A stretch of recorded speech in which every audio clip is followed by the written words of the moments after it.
Good evening and welcome to this week's episode of Coach's Corner. We are your hosts for this week's episode. My name is Dwayne Dwyer. I go by the Mindset Coach. My name is The Uncle Junior, and I go by the Consistency Coach. And we are your coaches for Coach's Corner. As always, like I tend to say, if you're here and you're not going to take this information and use it to your advantage so that you can become a better person for the people that you know, love, and care about, then you might be in the wrong place. However, if you want to be impactful and you want to make an impact in other people's lives as well as your life, then you're in the right place at the right time. You are destined to sit here in front of us and listen to the coaches of Coach's Corner. Myself, Dwayne Dwyer, the Mindset Coach, and my partner, the Uncle Junior, the Consistency Coach. We show up here every week because we want to give you the best version of the information that we have, because we desire for you to be the best version of yourself. So that being said, let me speak to my brother, the Uncle Junior, the Consistency Coach. How you doing today, brother? I am doing well. I'm doing very well. I'm in a good mood. My mind is clear. All of those good things, man. I am very excited about the conversation tonight. I am very excited to see and hear what the chat has to say. And even before then, man, how is Coach doing? I'm good, brother. Moving right along in the year. You know what? It's funny you say that. First of all, to answer the question, I'm great. I'm doing good. I have a lot of high expectations. Well, not so much as expectation. I have appreciation first, but then I'm looking forward to the things that are going to come out of 2025, not just for myself individually, but for Coach's Corner, for anything that we collectively put our hands on. And I'm not just necessarily talking about what's on the screen or what's behind the screen. I'm just talking about kind of like what we're going to talk about today. I'm talking about relationships. I'm talking about all of the above, nothing being exempt. So I'm excited about what 2020 has to offer everybody. And I'm just looking forward to be a part of the success stories. I want to hear it. I bring all your success stories here to Coach's Corner because we want to celebrate you. And that's where I'm at. You said you're looking to hear what other people have accomplished and done in 2025, and I think that's good. And I'm wondering if that lines up with my thoughts that I was thinking about this morning. So when I was at the gym this morning, I was thinking about something came to me, and I saw something. I had heard something on a podcast, and it was talking about mastery.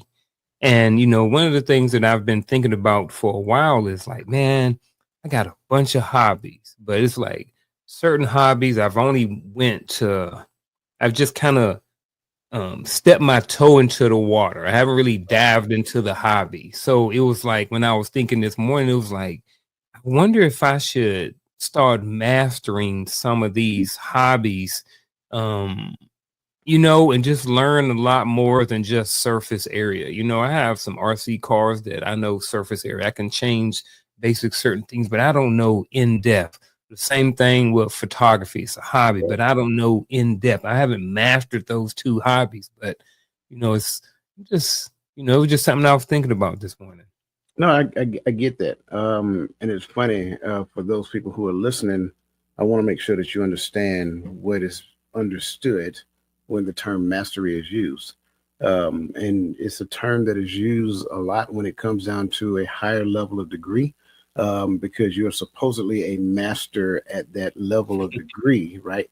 But we all know that that's not true unless you practice whatever that degree is. But mastery, in essence, in short terms, is just like the the consistent ability to do a thing without the use of conscious efforts.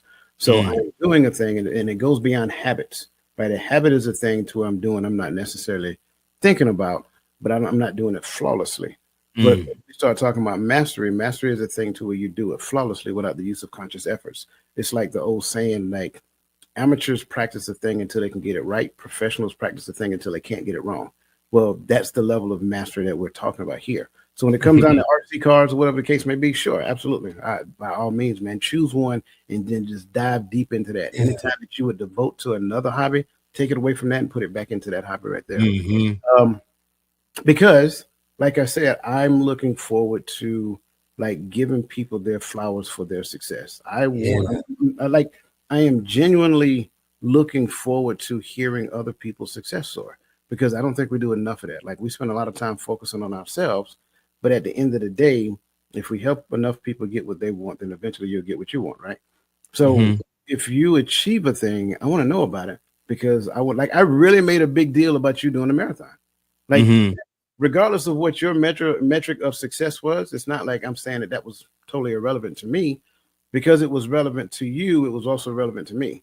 But I wanted to focus on the fact that you did the marathon, because Mm-hmm. that gave me an entry into celebrating you, regardless of whether or not you achieve your goal or not. I was going to celebrate you anyway. And I think Yeah. that's the thing that we should do, especially when it comes down to relationship. So again, long-winded, bro. I do apologize, but that's just how I see it. Are you good, man? And that's we keep segueing. It's like the third conversation we done had to include the one we had backstage that keeps segueing into tonight's topic. So we might as well get right into it, man. So I'll just do a slight introduction, but I ain't gonna I'll just leave the screen like this. I just want to say that, for everybody, relationships are key. They are like, some may say it's like the heart of our lives. They bring us joy, challenges, and the opportunity to grow.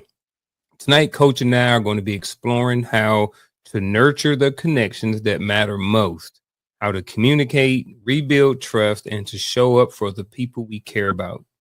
All right. So with that being said, folks, we're gonna dive right into it. But I'm not going to propose the first question of the night. Instead, I am going to ask Coach a question. And I just want to know from Coach, tonight's topics is strengthening relationships that matter most. So what are some of the relationships that matter to you? You don't have to necessarily name names if you don't want to, but you can talk around it if you need to, if you don't want to expose anybody. But what are some of the relationships in your life that matter the most? Oh, actually, pause. Hold up. Before we do that, we got to acknowledge the chat. I apologize. Just want to say welcome every single person who is here tonight. We appreciate you for being here.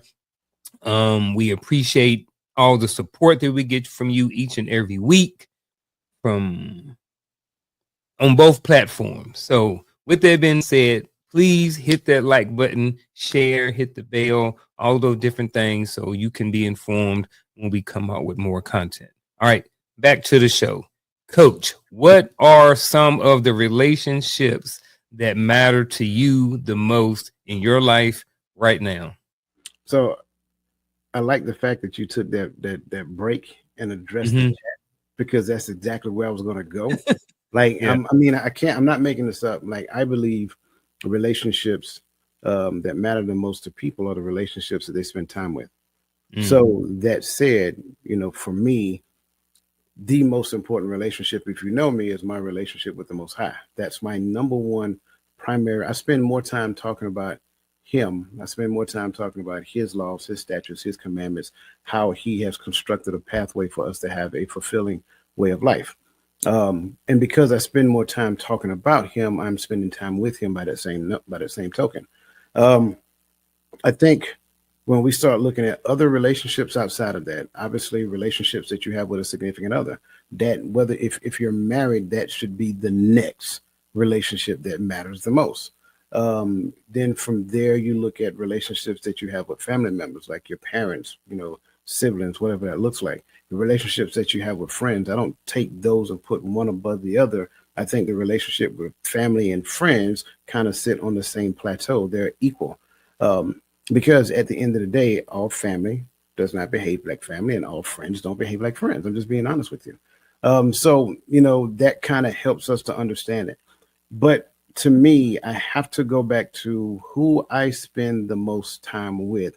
That generally tells like the relationships that matter the most. So if I spend time talking with you in this platform, like, some people see this and they be like, well, you don't really know these people, so you don't really care about these people. Like, no, that's not true.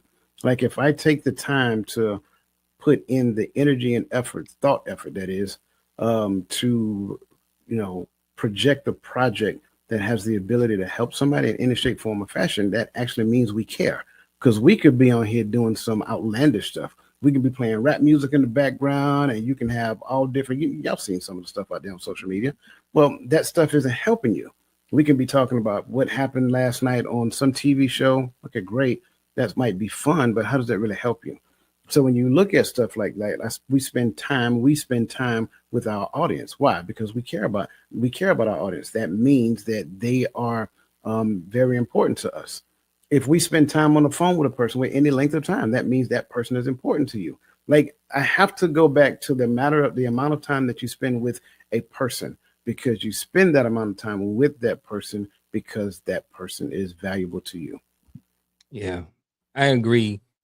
I think the amount of time you spend with these people is important.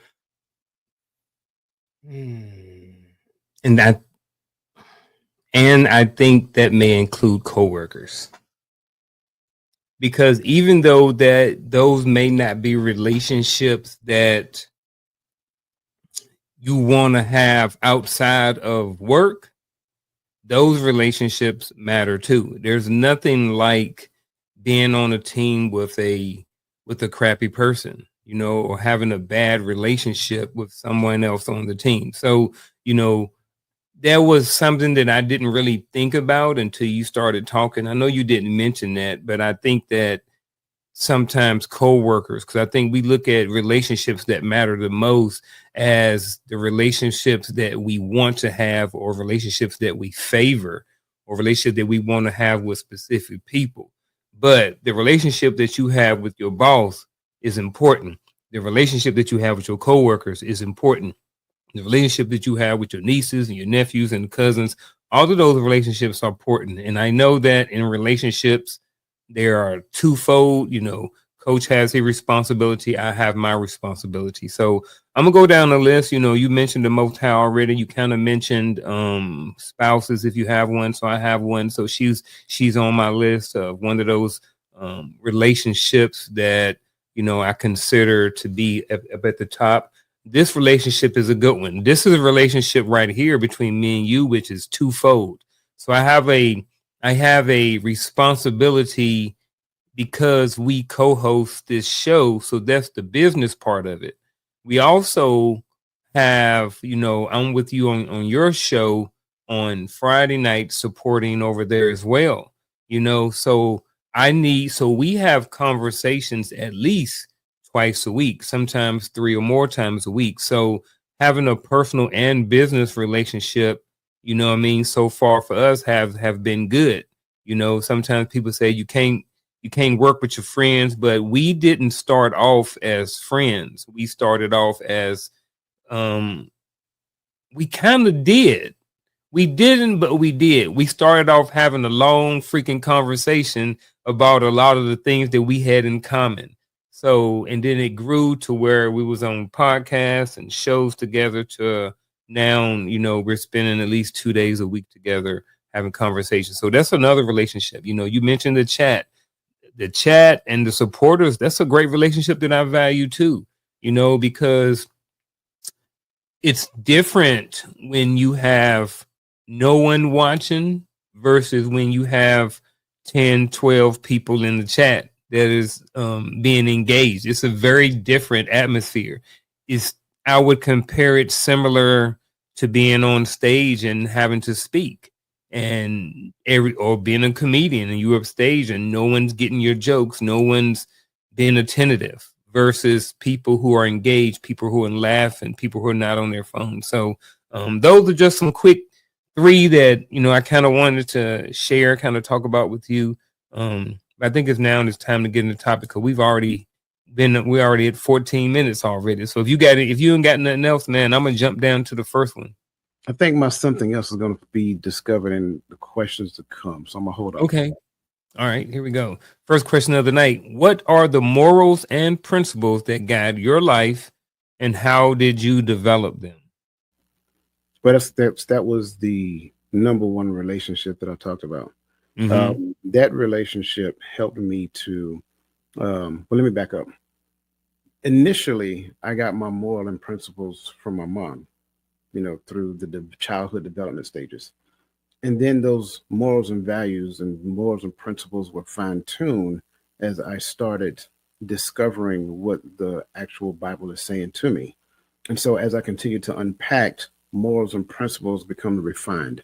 And so in the development of them, they're practiced in real time with these relationships that we talked about.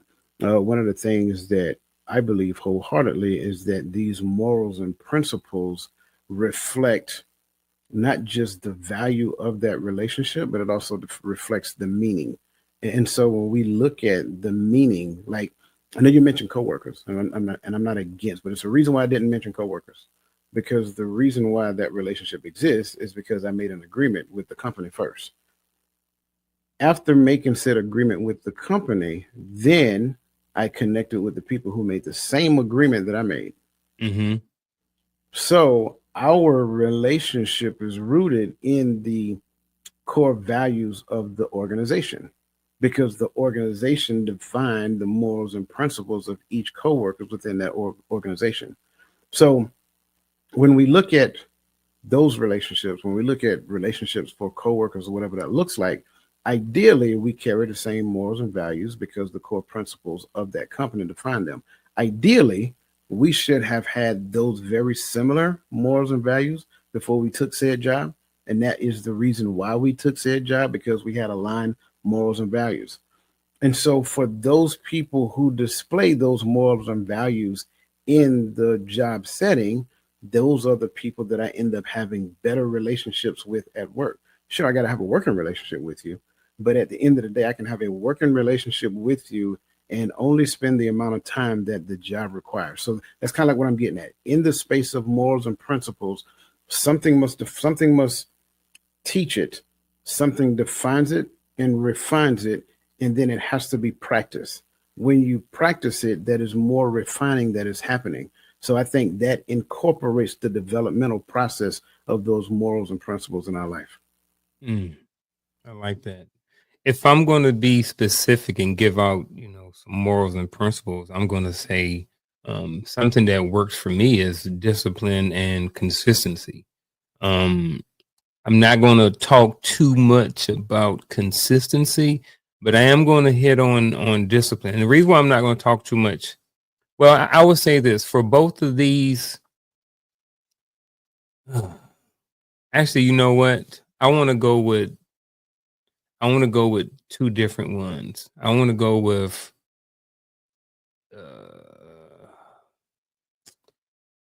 integrity and honesty.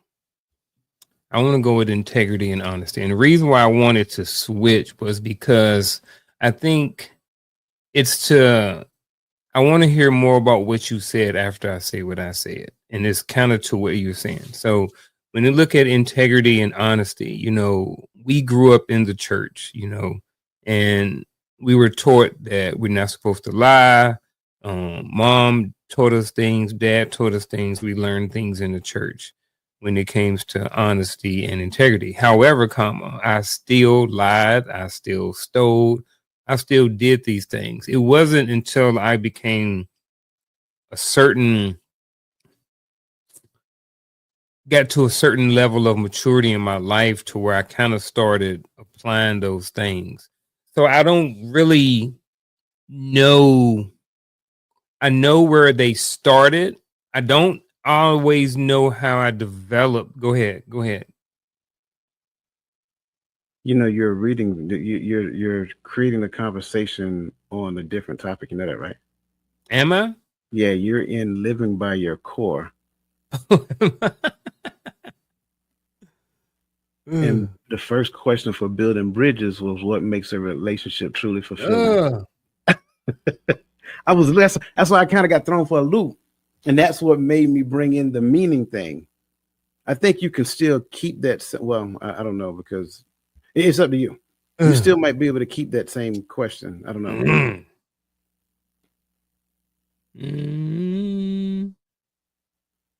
I am. I'm trying to think. Because now I just went. I just changed it. Okay. These are I'm back on the other questions now.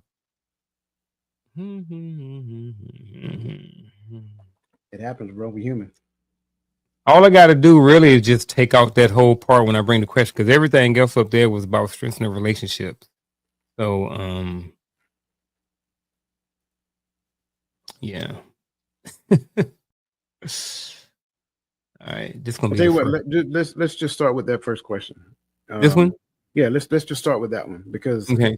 I think that this question here really shapes how your conversation is going. I think we'll be fine. All right, all right, Coach. Here we go for the first question of the night. Actually, pause. I don't want to say that. All right, here we go with the question. You ready? Let's do it. All right. What makes a relationship truly fulfilling and meaningful? This should be good. And in the chat, please feel free to answer this question because I want to see what they got to say too. I think this is a good question for starters. Pause. Oh, God. Yeah, and I want to see how many people in the chat. I don't want to say superficial, but say, you know, I'm interested to seeing what the chat has to say. But this ought to be good. I'm gonna be a little slow roll as they type their responses because I really want to see it as well. Yeah. As I'm looking at this question, I really love this question, right? But for me, I want to invert it, and I'll tell you why. Because I can't be fulfilled unless there's meaning. So when it comes down to relationships, relationships must be meaningful first. In order for a relationship to be meaningful, it has to have a meaning. So if I can now have meaning for my relationship, then the relationship is meaningful. And within the scope of the meaning of said relationship, I am fulfilled because I am exercising what I tend to call, well, I mean, I didn't make it up, but I am exercising responsibility and accountability. And I think a lot of times we conflate the two because we think they mean the same thing. Okay. If said relationship has meaning, then I have a responsibility to the meaning based upon my role in said relationship. Okay. So what does that really mean? Well, I go back to the job because that's easy to understand because a lot of us are job focused. So if my job has a job description, I have a responsibility to the description of said job. Okay. The person I'm in relationship with, they have responsibility to the description of said job. That's why I believe the relationship must first have meaning. Now, accountability comes into the place when you look at me and look at what I agreed to according to said relationship and look at my job description and I'm not performing said job description to standard. So you come to me and say, hey, coach, can we talk real quick? Yeah, man. Well, based upon the job description, this is what you said you was going to do. Yep. But right now, bro, you kind of, you know what I'm saying? Like, can you step your game up a little bit? Well, that's an accountability metric. We're accountability partners. He's not scolding me. He's having a conversation with me based upon his observations. A lot of times what we say, I'm accountable for my own behavior. No, you're not accountable for your own behavior. You're responsible for your own behavior. Another person has to be an accountability partner so you can even know whether or not you're even displaying the level of behavior that you agree to display. So I think all of that becomes important to understand because at some point there is an understanding of accountability to and accountability for. My supervisor at my job, I must give an account for my expression of the job description. If that's the case, now I am responsible for my job description, and he is the judge of said thing. So we have to kind of look at things differently. And we can talk a lot more about responsibility and accountability later. But when it comes down to relationships being truly fulfilling and meaningful, it must first have meaning first. Once it has meaning, then it can have fulfillment because anything other than that is fleeting and superficial. Yeah, and I think having a understanding about what true fulfillment is important too, because when you switch that, it made me start thinking about being fulfilled. And what I started thinking about was, well, it seems like people do the opposite. They meet somebody, they are fulfilled, but are they really fulfilled? And then they move on, and then at some point the relationships becomes a lot more meaningful for them. Some people, the relationship is not really meaningful to them until they get married, and then they say, well, now it's meaningful. When I get married, then I'm going to start doing this. When I get married, then I'm going to stop doing these things. So I think, when you look at this going the way it is, it seems like it is bass backwards. I know it says it's not in order, but the way it's written, you would think fulfilling, then meaningful, but putting the meaningful and then the fulfilling afterwards makes a lot of sense too. The kind of, for me, what makes a relationship truly fulfilling and meaningful is, I think, first of all, the relationship is with, you have both parties who want to be in the relationship. First of all, I think that's a key component. I think another component is that there is respect on both sides of giving to the other person from both parties. And I think that the relationship, for the most part, you get what you need out of the relationship, and that's the fulfilling part. So between me and Coach, what I need from a relationship, just a couple of things, real simple, is that sometimes when I call, he be able to pick up, that he's respectful when we have conversations, that he keeps up his end of the bargain to the agreement that we have when it comes to Coach's Corner. So the relationship is meaningful, and that's even the reason why we were able to fulfill Coach's Corner, and come on here and do this every week. It's because the relationship is meaningful. Had the relationship not been meaningful, then there's no way that we could have the fulfillment and being able to come here every single week and be able to do this. We'd be like a lot of the old rock and roll brands. We'd be broke up. Some of the old R&B groups, So I'm agreeing with that, and I think, to your point, when you made mention that some people seek fulfillment first, and then fulfillment lead to meaning, I think that's problematic, because what I'm now doing is I'm rooting the meaning in me being fulfilled. Therefore, I am creating a recipe for you to fail. You will fail. I guarantee it, because your responsibility now is to me being fulfilled. That was the reason why I got in a relationship in the beginning. So that's why I say what I say. The meaning has to be there first. That's why when we start looking at different relationships in the order of precedence, my number one order of precedence in relationship is always with the Most High. Therefore, what I've learned there, what is taught there, defines meaning of relationships. So for people who can be respectful of that, because that also defines responsibility, well, now they're respectful because that's their character trait. I don't have to worry about them being disrespectful, because at the end of the day, they're more focused on, maintaining their first priority of relationship, which is with him. So they don't come in relationship being disrespectful, seeking personal gratification, seeking to be fulfilled before defining meaning, and all those different things. And because that exists first, meaning exists first, now fulfillment is available, and fulfillment at that point become long-term and lasting. I like it. I remember some show ago, we talked about something about relationships, about how people sometimes can be in the house with somebody and not speak for days and weeks, that communication piece. So how can communication break down or build difficult on purpose, difficult relationships? How can communication break down or build difficult relationships? I think this becomes kind of like an extension of what I just said, right? Because that first relationship defines who I am, then it also defines how I speak and engage with people. Some people appreciate the fact that I can be very direct when need to. Some people appreciate the fact that I can be compassionate when the time presents itself.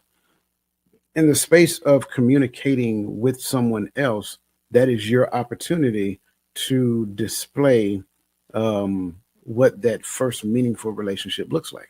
So communication in a relationship from that perspective can build, not only build, but it becomes foundational to a relationship. On the other hand, If I don't have that number one relationship, then generally in most cases, my number one relationship becomes a relationship that I had with my parents and the things that I learned over there and how they communicated with one another and so forth and so on.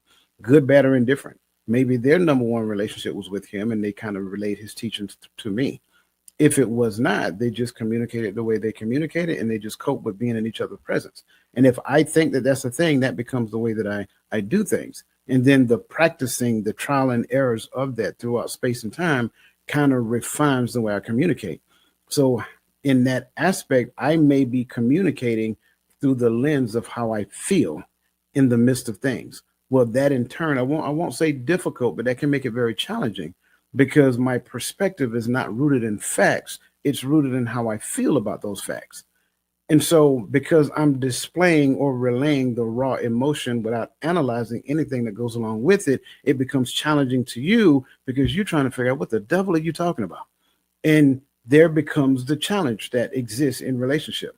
But again, going back to that thing that defines meaning for you in the relationship, that should get you to the point to where you communicate honestly and openly with said partner, and said partner can actually listen and hear what you're saying and listening to the words without having a I would say not necessarily projecting the feelings of how they feel about what you're saying, but just trying to understand why and how. How do we get here? How do we fix it? Whatever the case may be. So they become more inquisitive as opposed to judgment. They become more compassionate as opposed to forgetting all the times that they needed somebody to become compassionate with them.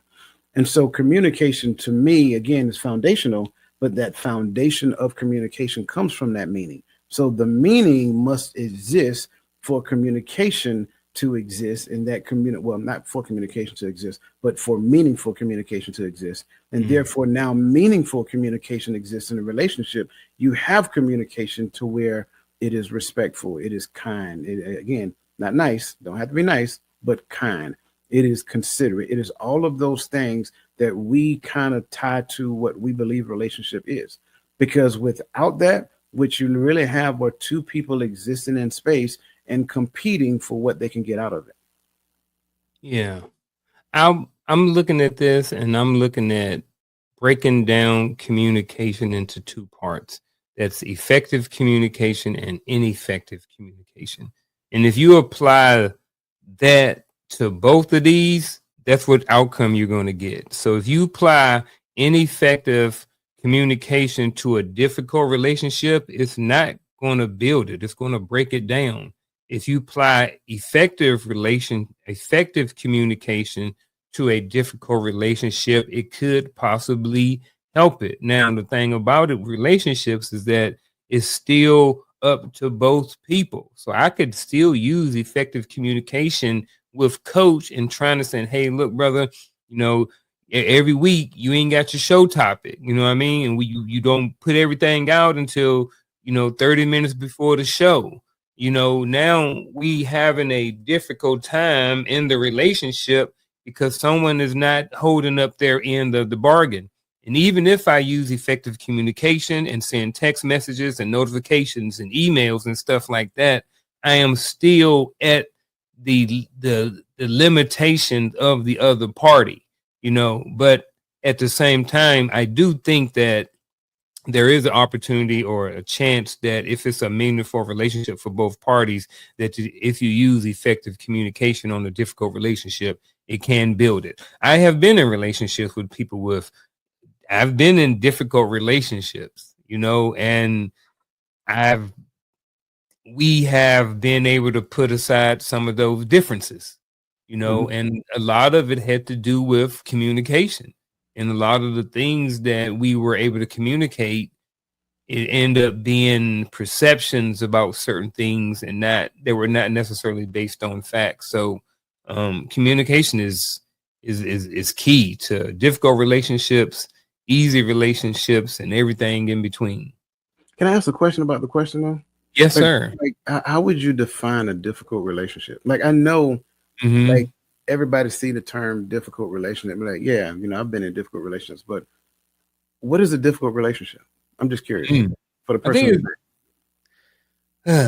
I think it's probably types. I think a difficult relationship is one that can be challenging. And it don't necessarily, I don't think it necessarily has to be a negative thing. I think you can be in a difficult relationships and not be negative. I think you can be in a difficult relationship and it be positive. I was in some difficult relationships and they were positive. They were with leaders who forced me to grow. So I think a difficult relationship can just be something that can be challenging. So I'm glad you said that just now. Mhm.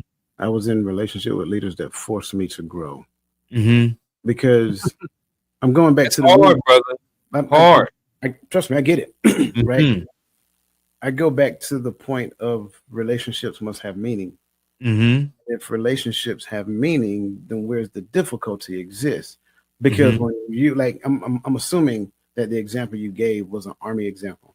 Mhm. Well, the relationship at that point had meaning. Yeah. The army gave that relationship meaning.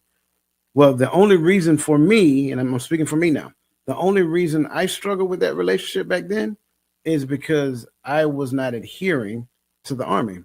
Mhm. And so it was all about how I felt pertaining to what they were saying. How dare you talk to me like that? Do you know who I am? Do you know what the Mhm. results I get, bro? You know what I'm Yeah. saying? Like if we was on the streets, you wouldn't be talking to me like so. It's It was hard. that. I'm not gonna lie, it was that mentality.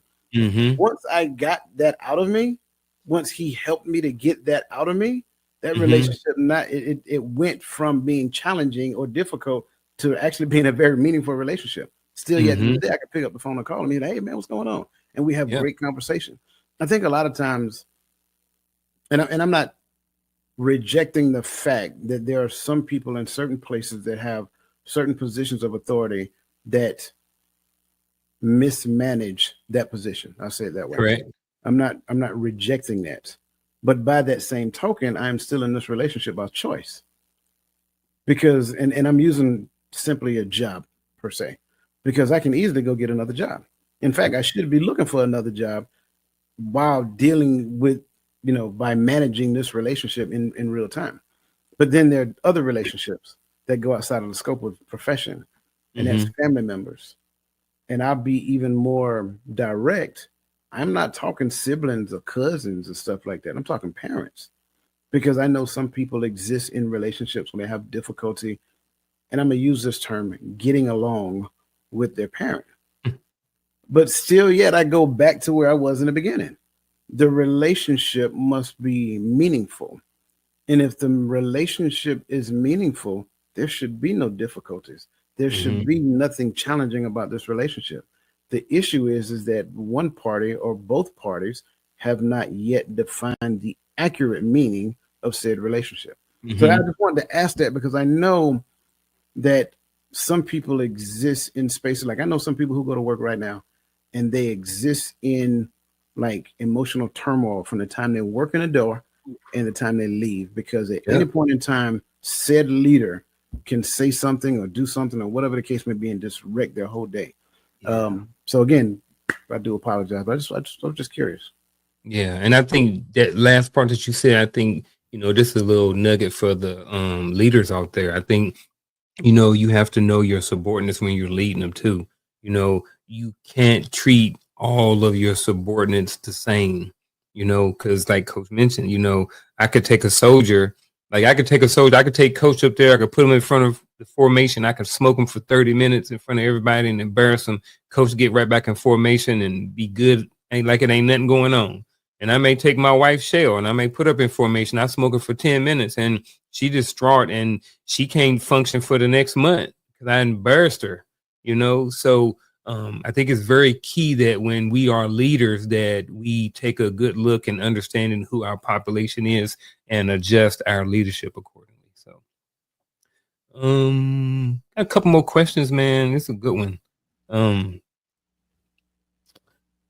Because some people don't like to do this. Good or bad. What is the role? What is the role of forgiveness in relationships that matter?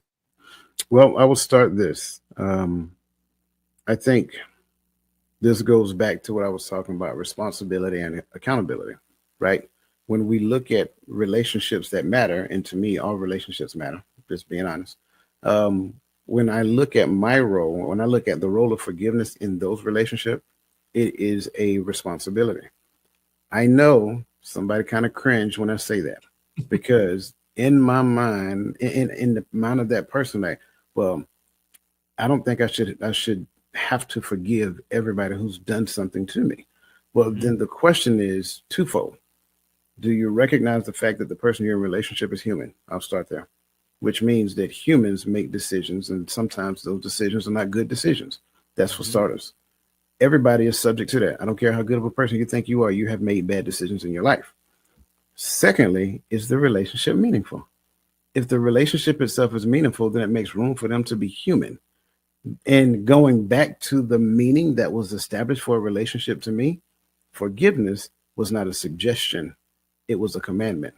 So now, when you go back and define it, if thy brother trespass against you, rebuking is a commandment, rebuke them.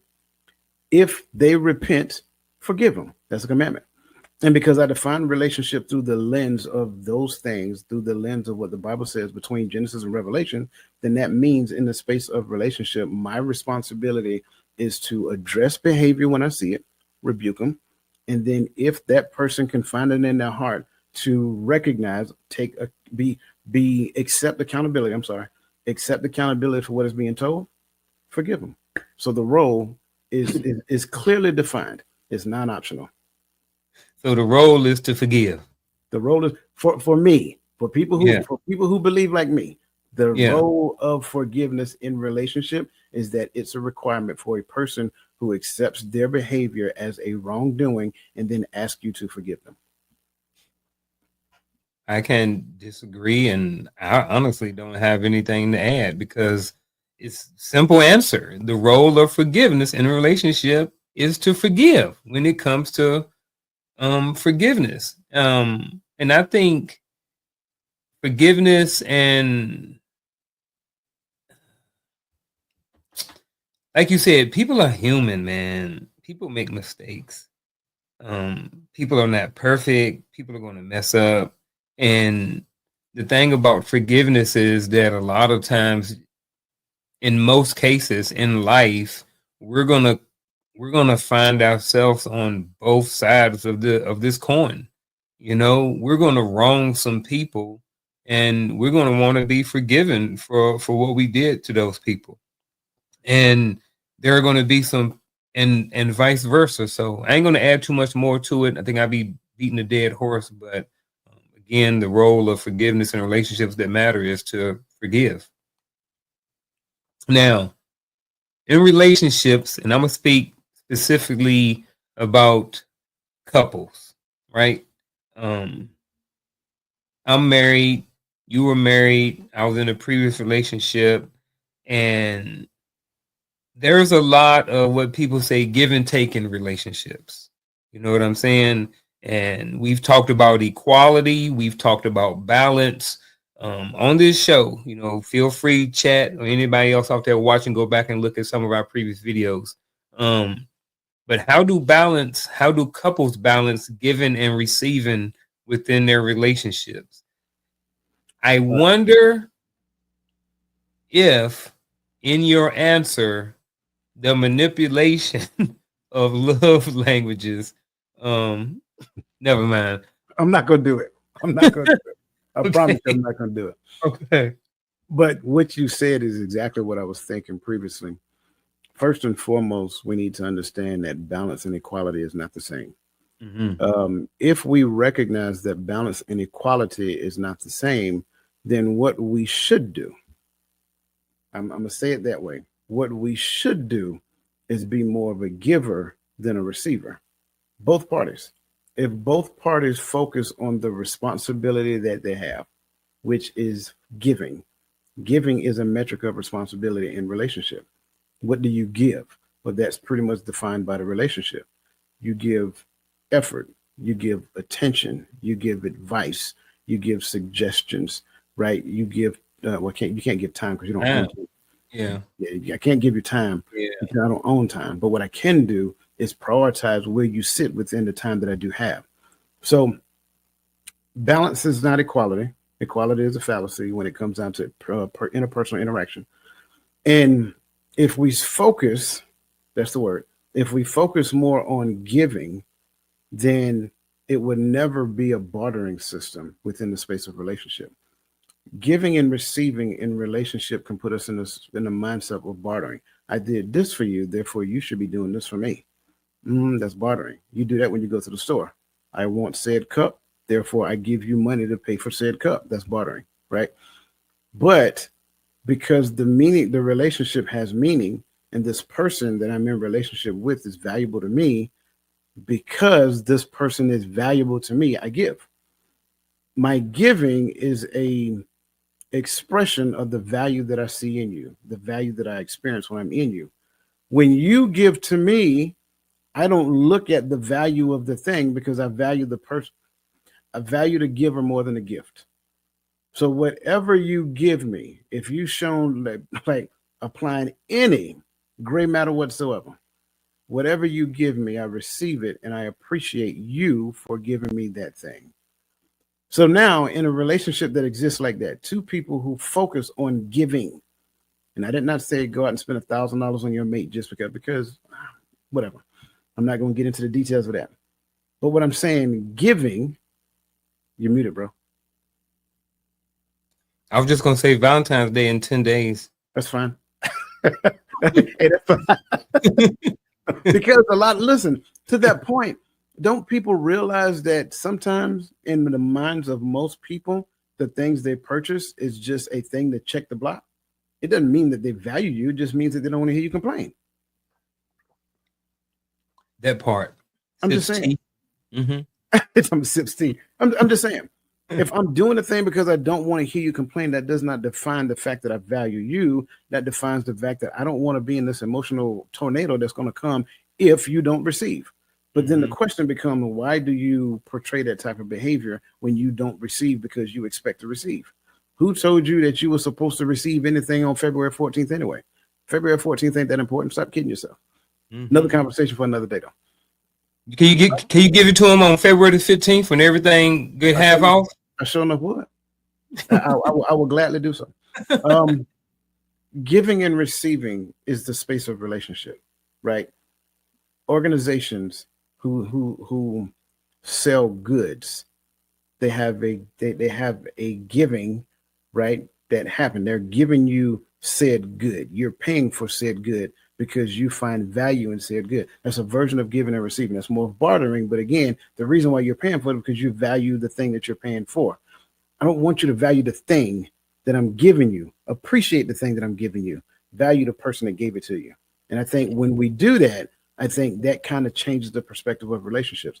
Too many times, and I'm telling you from a person who knows from experience, too many times you're getting relationship with people who value the thing that you do for them more than the fact that they value the fact that you are the person who did it.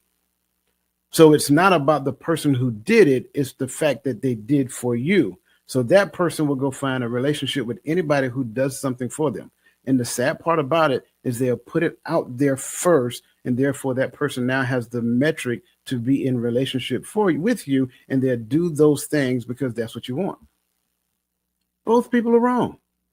So we got to understand this, man. The giving and receiving thing is huge, but we got to put this right here in its proper perspective. No such thing as equality, right? Balance is not equality. Balance means that I have the proper perspective of what giving and receiving is in the space of relationship. I like all of that. I'm gonna keep mine real short and sweet. I think. How do couples balance giving and receiving within their relationships? By not keeping score. Now, I'm just going to look up at the ceiling because I know Coach or nobody in this chat has ever kept score in a relationship. Wrong. When it comes to anything. Wrong for Coach. Wrong. When I was young, I used to keep score all the time. I used to keep score. I've done X, Y, Z. I've done it 1, 2, 3, 4, 5, 6, 7 times. You've only done it twice. Like, yeah, I was a guy who's in a relationship used to keep score of what I did.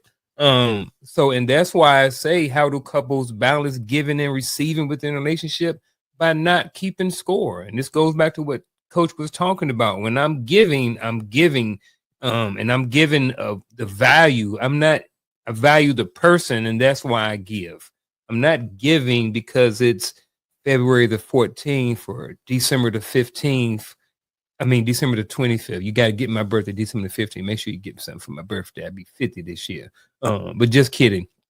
I'm gonna yeah, your birthday, bro. I hope you here on my birthday. I remember. I didn't forget. Yes. All right. Shout out. Everybody stay tuned. More on that later.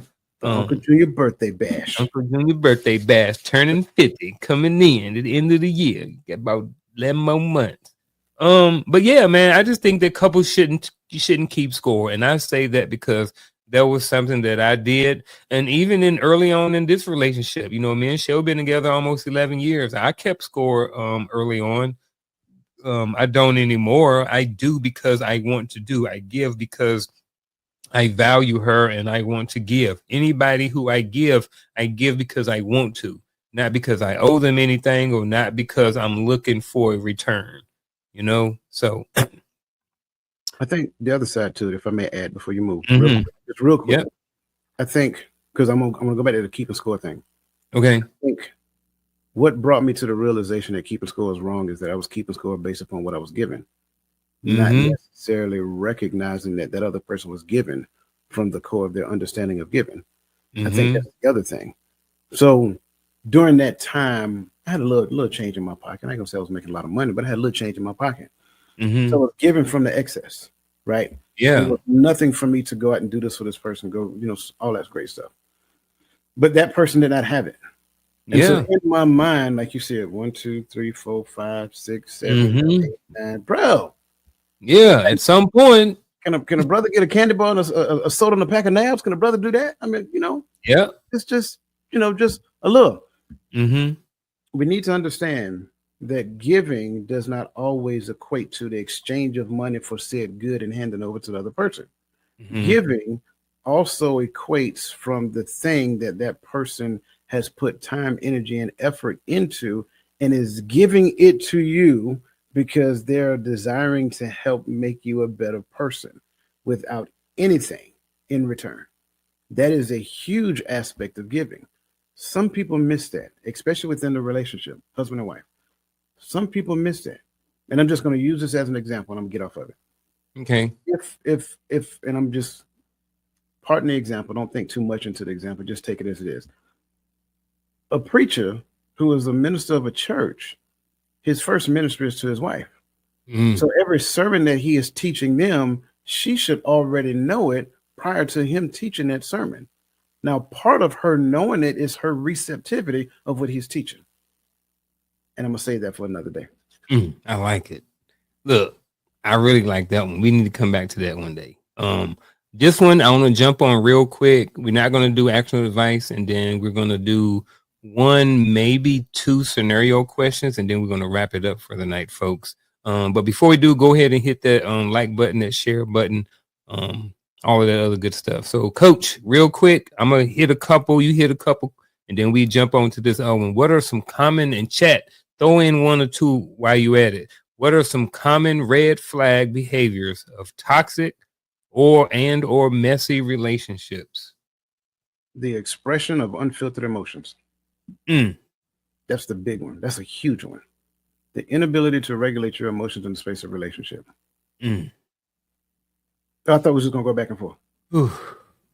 That's a good one. I like how you worded it. That's why I was stuck on that. I like how you worded it. Ineffective communication is another one.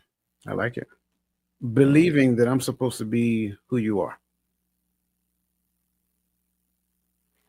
Only loving me the way my love language says I'm supposed to be loved. See, that was below the belt, bro. That was deep right there. That was deep. The comment, they about to eat me up, man. Don't eat me up too bad over there, folks. This is like we say over on Friday night. I'm gonna say it over here. Me and Coach, we are the master of our own opinions. If you don't agree with us, that is fine and dandy. You can feel free to tune us off. But with that being said, social life or love life, which one you want? Either or. I'm good for it all. Let's go. All right. Love life. Here we go. Here's a scenario, folks. Your partner feels neglected due to your busy schedule. How do you make time and reconnect? Going based upon the question, how do you make time and reconnect? Because I got some questions about the first half. By recognizing that the relationship that I'm in is a meaningful relationship, first and foremost. My busy schedule, and I'm just going to equate this to my job. My job is not my number one priority.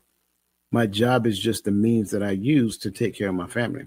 So if I'm giving more time to my job than I'm giving to my spouse, now by de facto, it's going to be that way because of a 40-hour work week, right? But if I'm bringing work home and talking to my spouse about work, now I'm going beyond the 40 plus hours. My spouse may not necessarily want to hear about the ins and outs of my job, especially when I spend so much time with my job. When I get home, leave the job at work and focus my attention on my spouse, because that's me making time and reconnecting. Go out and do something together, like go eat dinner, right? Have talks, meaningful conversations, not just run-of-the-mill conversations about nothingness. Have meaningful conversations so that you guys can reignite the spark that once brought you guys together. Get back to dreaming together, which is one of the things that people, I don't know, they dream in the beginning, then they lose the desire to dream. There's a child in you that is desiring to come out.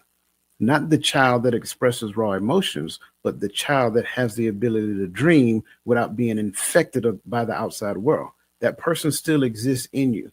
In the space of relationship, go back to dreaming together. Find out what this person is thinking about, what the future looks like for you guys together. You're indirectly planning the future without even realizing it. Dream together. I think that's huge. That's what I mean when I say have meaningful conversations. And I think within the space of doing those things, if she still feels neglected, I'm saying if she still feels neglected, if he still feels neglected, it's because they're choosing to.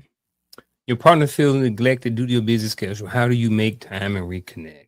Like you said, if this is a meaningful relationship or relationship that matter, then for me, I think that you have conversations and you plan and you figure out, like it says, how do you make time? You make time. I know Coach has his things about time, but and for us other folks who hadn't grasped that whole concept yet, or still using different words, I think that's what you have to do. You have to make time. You come up with a plan.